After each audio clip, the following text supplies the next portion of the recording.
everyone. So for today's video, we're gonna tackle about professionalism and ethical behavior in IT workplaces, and also the significance of ethical behavior in IT workplaces. So these topics belongs to week 16 and 17, the professionalism, codes of conduct, and career developments. So let's start. So we will discuss first the professionalism and ethical behavior in IT workplaces. So first is the competence and expertise. This is about having the skills and knowledge needed to do your job well in IT field. It means kinahanglan kabalo ka mo gamit og mga programming languages, software, networks, or bisan unsa nga mga technologies nga related sa imong trabaho. Dapat updated pud ka sa latest tools o technology to stay good at your work. So for example, imagine you are a web developer. Kinahanglan kabalo ka sa paggamit sa programming languages pareha sa HTML, CSS, JavaScript, o uban pa para maghimo og websites. Kung wala ka kabalo ani, dili nimo ma-perform ang imong trabaho. Kinahanglan pud ka magtuon og mga bag-o nga mga tools sama sa new web framework o aron magpabilin kang relevant sa evolving technologies at this era.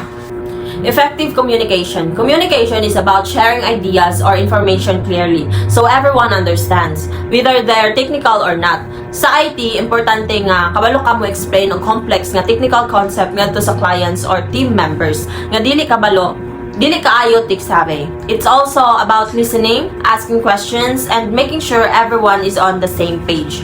So, for example, you are a software engineer working on a project for a client. So, kinahanglan nimo i-explain ang trabaho sa simple nga pamaagi. Pasabton sila or pasabton ang mga client bisan dili siya kabalo sa technical details. Kailangan nimo mugamit og mga dali ra masabtan nga mga words so that they can understand easily. Reliability and accountability. Reliability means people can count on you to do your work well and on time. O ang accountability kay mao ang pag-angkon sa imong responsibilidad. Apil na ang pag-ako sa mga sayop o pag-ayo niini kung naay problema. So, for example, if you are an IT support technician and a team member reports their computer isn't working, so you promise to fix it by the end of the day. Kung dili nimo maayo, imo silang pasabton nganong na delay og hatagan og laing solusyon.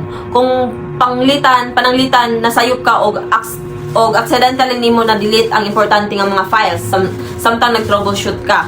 So imo kining ang kunon or inform ang team og mag-work dayon aron ma-recover ang mga file. So the next topic is the significance of ethical behavior in IT workplaces. First is the data privacy and security. Kini kay sa pagprotekta sa sensitive nga impormasyon, pareha sa password, personal data, o financial details aron dili ma-access o magamit sa sayop nga pamaagi. Apil na diri ang pagsunod sa data privacy laws o paggamit og secure method sa pag-store o pag-share sa mga informations. Importante ni siya kay kung mali o ma-hack ang mga data, maapektuhan ang mga tao, kumpanya o uban pa.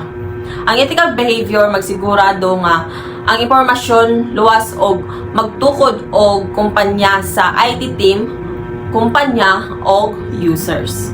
Second is the intellectual property rights. Kini kay para sa pagrespeto sa mga gibuhat sa uban, pareha sa software, designs, or codes. Dili ka dapat mag-copy o mugamit sa ilang creation nga walay permission nila. Kung magpakita ka og respeto sa intellectual property, mag-encourage ka og fairness o mag-protect sa ilahang mga innovations. Importante ni siya kay ang unethical behavior sama sa pag-pirate og software o pag-copy og code nga walay credit, maka-discourage siya sa mga innovation o makahatag og legal nga problema sa tao or kaya sa kumpanya. Last one is the maintaining trust in client relationships. Trust is the foundation of working with clients. Importante nga honest ka kung unsa imong kaya buhaton, unsa kadugay ug unsay mga challenges nga imong giatubang. Ang clients mo value sa transparency o professionalism.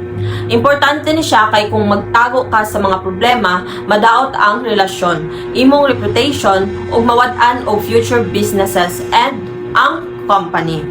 Ang ethical behavior magsiguro nga ang mga clients magpabilin nga malipay ug mosalig nimo sa umaabot nga mga projects. So that's all, and I hope you have learned about my topics.